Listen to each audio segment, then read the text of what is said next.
Alright, hey everybody, I'm back again. I got a request from Marlon to do a video on how I organize my flatbed equipment.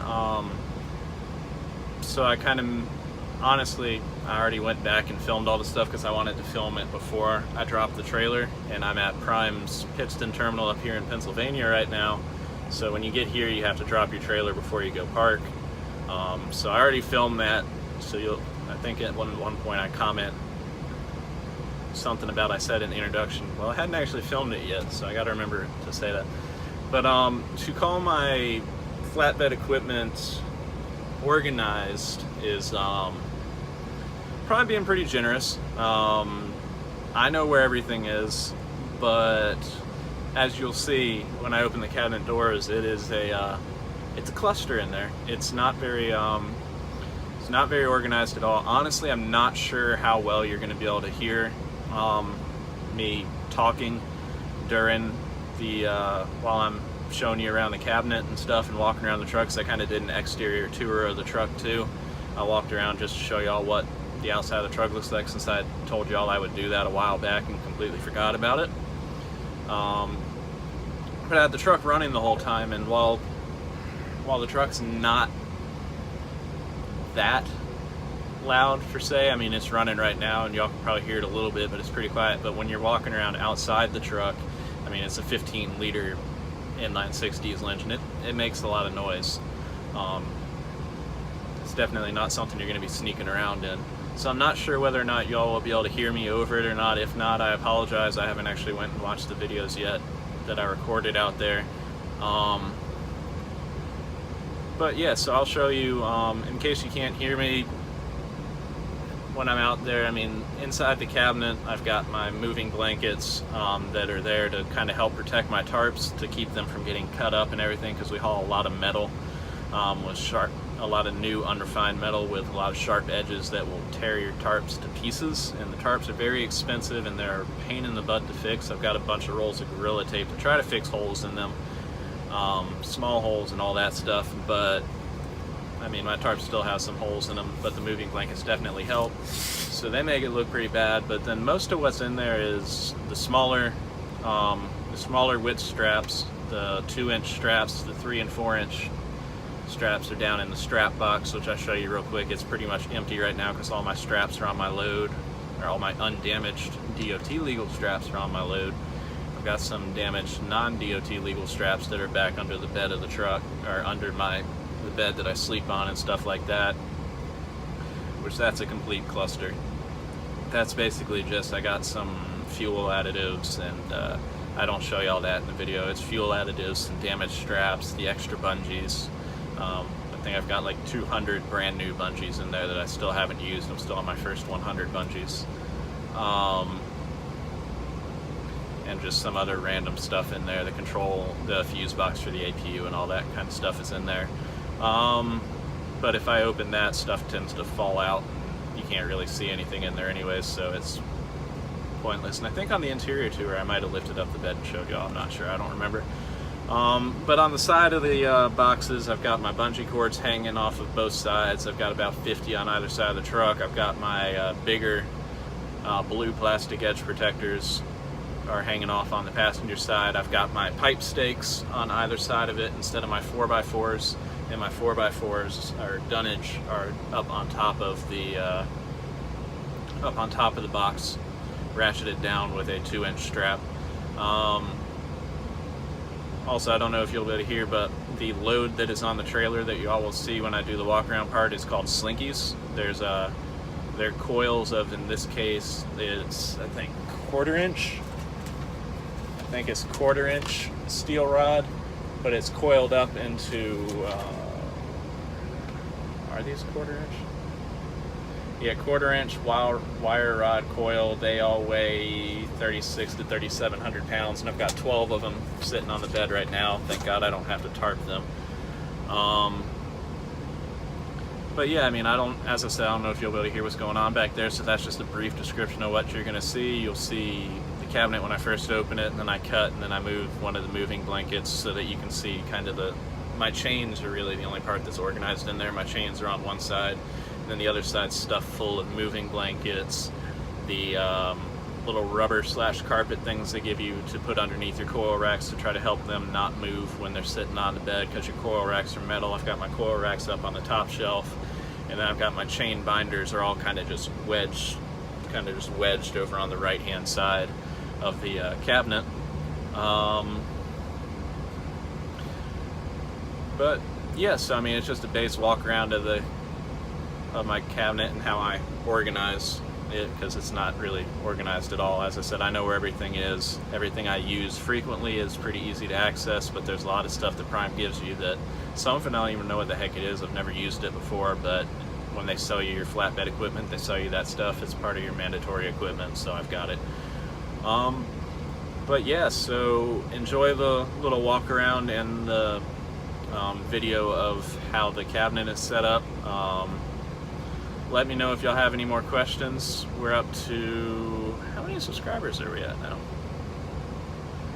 We're at 79 subscribers now. As I said, when I hit 100 subscribers, I'm going to do a Q&A and ask me anything, even if it's not about driving the truck.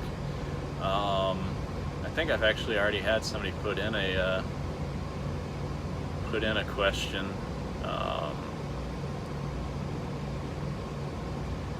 Yeah, so at the end of this video, I got a couple of other questions from the other video. So after I do the walk around, because it's a pretty short little walk around, I was trying to do it just really quickly. I will come back into the truck and I'll answer a couple of the other questions that were asked. But yeah, enjoy the walk around, and I'll see you after I'm done with it.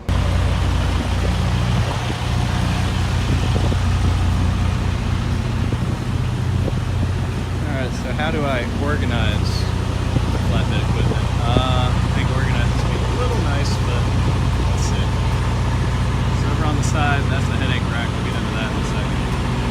Over on the side, most folks have their timbers. I've got my pipe stakes, which you won't get from Prime. Those are ones that I kind of inherited with the truck.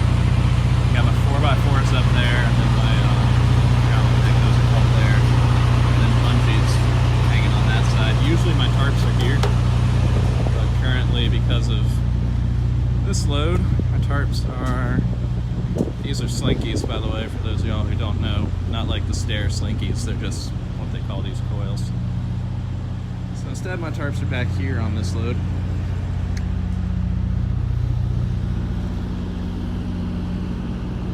Let's see.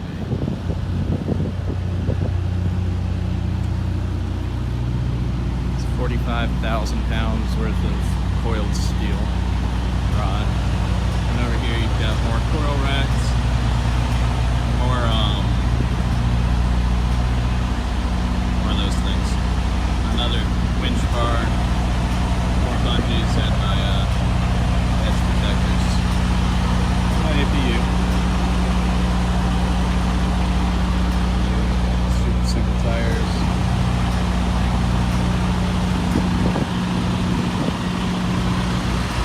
See the picture off. Alright, let's go check out the headache rack.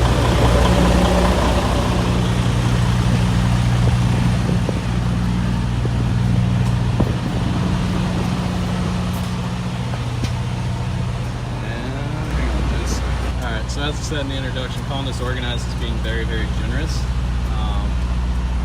Here is the general state of it before I clean it up a little bit and show y'all what exactly is behind the madness. There's the dunnage on top of it a little bit better. Yeah, let me clean this up a little bit and make it a little more organized so y'all can see what's going on in there. Be right back. Alright, so the gist of this is, over here is all my chains for securing everything.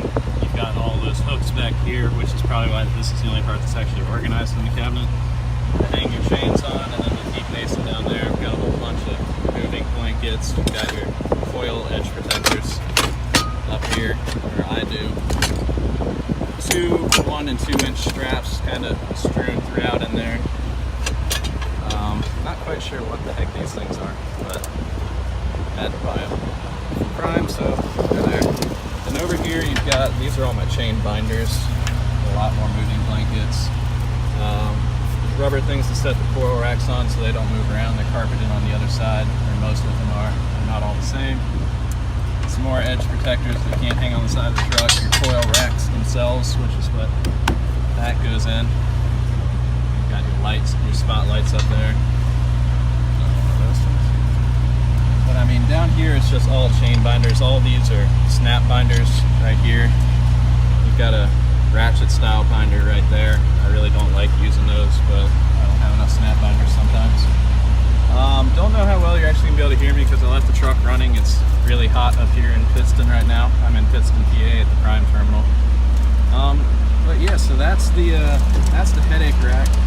Give me a sec, and I'll hop down and I'll show you all the strap box. Be right back. Gotta put all this away.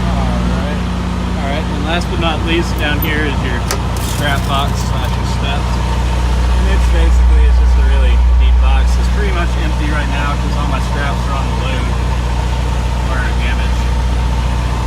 Either way, I mean, that's the base version of how I organize all my stuff. If you could call it organized.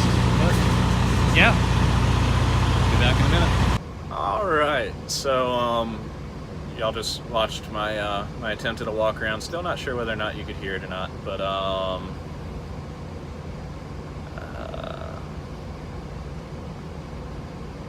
Chris, yeah, you can get your permit in Maine. I think Prime would be all right with you getting your permit in Maine. As I said, I'm in the Pittston, PA yard right now. That's just where I happen to be at, and they have training around here somewhere. I'm not sure where the heck it is. I think it's actually off-site here at Pittston instead of being on-site like it is at Salt Lake and Springfield. But yeah, so I'm actually down here at Pittston right now. I'm honestly not sure how to say the user's name. KMACNM asked me on the agility test, what is the weight of the tarps? I believe the tarps on the agility test, they're lighter than the tarps on Flatbed, but I believe they weigh about 75 pounds and you have to lift them up onto. I'm 6'1", and the shelf I had to lift them up onto is just barely above my head, if I remember correctly. It's kind of level with the top of my head, so you have to pick them up, show proper technique, and then set them up on top of the cabinet. And I think they weigh 60 to 75 pounds, if I remember correctly. Specifically explain all the agility tests and what tasks you have to perform. Thanks again, and hope your channel does well. Well, thank you for that. So the test, let me see if I can remember all the tests. So you got to be able to stand up against the wall, bend over, touch your toes. You have to, they check you for scoliosis. You have to climb up the shorter you are, the easier the ladder test is, because they have a ladder literally leaned up against the wall and it's inside just a standard. So when I climbed up, I ended up at the top of the ladder like this. With that, you climb up like 2 or 3 rungs just to prove you know proper technique and that you can do it. Climb up that. You have to, they've got little like milk crates full of weights. There's one that you have to just pick up and then set back down, which I think weighs 40 or 50 pounds, and then they have another one that weighs, I think, like 50 or 60 pounds that you have to pick up, walk a few steps, put it down, pick it back up, and put it back over where you found it, show them proper technique, and just proving that you can lift the weight. Because even not on the flatbed side, I mean, flatbed, yeah, we lift a heck of a lot more weight than any of the other divisions are going to lift, because we have our tarps, which the black tarps weigh, dry and clean, probably weigh 80 to 90 pounds. Since they're usually not clean and they're wet, they usually weigh about 90 to 100 pounds, I would say. And then the blue tarps, oh, the friggin' blue tarps, dry and clean probably weigh 100 to 110 pounds, and wet and dirty, which mine are right now, probably weigh 110 to 120 pounds. So plus you've got to heave the chains around, you got to be able to throw the straps up over max height loads, which is 13'6", so you have to be able to stand on the ground and throw a strap from the ground over a 13'6" load and get it down the other side, not get it stuck up on top of there. But even in the reefer side, you're going to have to be able to, I'm sure you have to be able to slide the pallets around a little bit. You got to be able to move some stuff around, lift some boxes and all that kind of stuff. And then on the tanker side, you got to be able to lift your tanker equipment, move all that around. Plus the tire chains, the bags that the tire chains are in, which is probably one of the heaviest things that the other divisions have to lift. Those bags have got to weigh 75 to 100 pounds just for each set of tire chains. Granted, I never had to get mine out. Luckily this winter, I was very lucky with that. But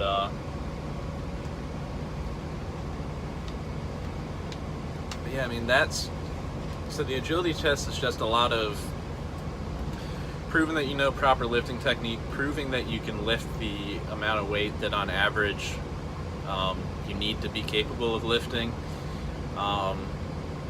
Making sure that you have proper bending. I think you have to be able to prove that you can bend your knees and stand on one foot and close your eyes and balance and not fall over for a certain period of time. Just making sure that you've got good equilibrium and all that kind of stuff. I don't really know why they call it an agility test. They don't have you like run sprints or anything like that. It's more just making sure that you're physically fit enough to be able to do the basics of the job without hurting yourself. Though I can vouch that even though I passed the agility test with flying colors, I still managed to injure myself a few times out here on the road. Never bad enough to go to the doctor or anything like that, but I've definitely gotten a few injuries, whether it's pretty bad cuts or falls, stuff like that. It's gonna happen out here, but yeah, so that's what I remember about the agility test. I did it 9-10 months ago, so I don't remember it perfectly, but that seems to be the gist of it. And then what is the dollar amount of the excess mileage charge? Oh, there's your name, Kevin. So KMACNM is Kevin. Okay. I'm not sure. Let me check real quick. Let me pull up one of my pay statements. I'll be right back. Alright, so I actually had to break out the contract because all my paycheck told me was that I paid $973 worth of over mileage charges so far. Which is very unusual for a... God, this camera's not straight. Which is very unusual for a solo driver. Usually it's only the team drivers that get over mileage charges, but somehow I've managed to do that. But the over mileage charge for flatbed tanker, cover up the tax ID number, but I don't live at this address anymore, so this is the over mileage charge on the contract, since the sun's blocking that out. So it varies from flatbed and tanker. Flatbed and tanker, if you run 2750 to 3200 miles a week, it's 5 cents per mile. And then once you hit 3,201 to 3,800, it's 3 cents per mile, and more than 3,800, it's 1 cent per mile. The reefer side, it's 2,900 to 3,400 miles a week, is 5 cents per mile. 3,401 to 4,100 is 3 cents a mile, and over 4,100 is 1 cent per mile. Those are on 3-year leases. On 4-year leases, it's 2,300 to 3,600 is 5 cents a mile. More than 3,600 is 7 cents a mile. Flatbed and tanker, I'm pretty sure all are the only ones that are I can't remember if it's flatbed and tanker or if it's reefer that does 4-year lease and the other division does 3-year leases. I'm not sure. Actually, I think it's reefer does the 3-year lease, flatbed does 4-year lease. Honestly, I'm not sure. I gotta do a video just going over all the random little things I'm charged, so I'm actually probably gonna film that right after this. But yeah, so that answers a couple of the questions. Cam Robinson, yeah, I'll go ahead and answer your off-topic question real quick. Get some more ready for when I hit 100 subscribers. But I got a question. What do you think of the new Ford GT, being a Ferrari guy like you are? Laugh out loud. So yes, I do love Ferraris. The new Ford GT, I mean, I'm just a car guy in general. I appreciate pretty much any car except the Toyota Prius. As a car guy, I think we're obligated to dislike the Toyota Prius. The new Ford GT, love the performance, love the look. I mean, it is an absolutely amazing car. The only thing that I wish it had, I wish they had done, is I wish they had kept the V8. I know that V6, the twin turbo in that thing, is ridiculous. It's got more power than the old supercharged V8, but I mean, it's a Ford GT. The original, the GT40, was a V8. When they brought it back, it was a supercharged 5.4 liter V8 and a 6-speed manual, and it was, God, that was an amazing car. It sounded amazing. It was a fun car. It was a true American supercar. And I know the new one will whoop the old one's butt. It just doesn't sound like a V8. I miss that, but I mean, I have a ton of respect for that car. I haven't driven one yet. I probably never will get the opportunity to drive one unless I win the lottery and buy one. And if I win the lottery, I will buy one. I have no doubt about that. If I win the lottery, I'm going to have a massive car collection. I love cars. But yeah, I mean, being a Ferrari guy, yes, I love Ferrari. I've driven Ferrari on the track, taken Lamborghini GTR out on the track, been out on the track in a few Porsches. My father works for Porsche corporate, so I've been out. I went out to see his office one day and scheduled track time because Porsche's American headquarters is in Atlanta, very close to where I live, and they have a racetrack behind their office that they build for experiences for the customers and everything, so I've been out there before. But yeah, I mean, I'm a car guy. I love cars. I love my little Audi. It may not be a top-of-the-line one or the highest performance one, but it's a fun little car, especially when you get out of this behemoth and you get in that thing. It feels like a little rocket, but anything feels like a rocket compared to this. The Prime shuttle bus feels like a rocket compared to this. But yeah, so I'm going to end this video right here. It's not sure how long this one's run on. I know the last one was like 23 minutes. Sorry about that, guys, but hopefully it answered all the questions that y'all wanted to know and you found it useful. But yeah, until next time, y'all be safe out there. I hope to bump into y'all on the road. I'll talk to you soon.